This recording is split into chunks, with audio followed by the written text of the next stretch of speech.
এটা হলো সৌদি আরবের খানা। এটা আমি পছন্দ করি, বাংলাদেশের মানুষ পছন্দ করে কিনা জানি না। ছোট বাচ্চাদের খানা ভালো। কোটি টাকার মালিক বা কারার মালিক।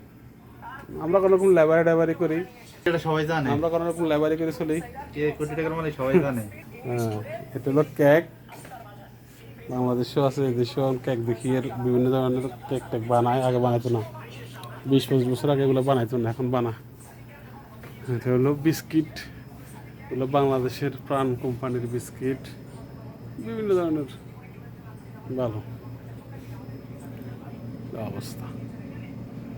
এর নাম সৌদি আরব, প্রবাসী। এটার ভিতরে চিংড়ি মাছ, এগুলো আছে। এটার ভিতরে আইসক্রিম, বিভিন্ন ধরনের আইসক্রিম।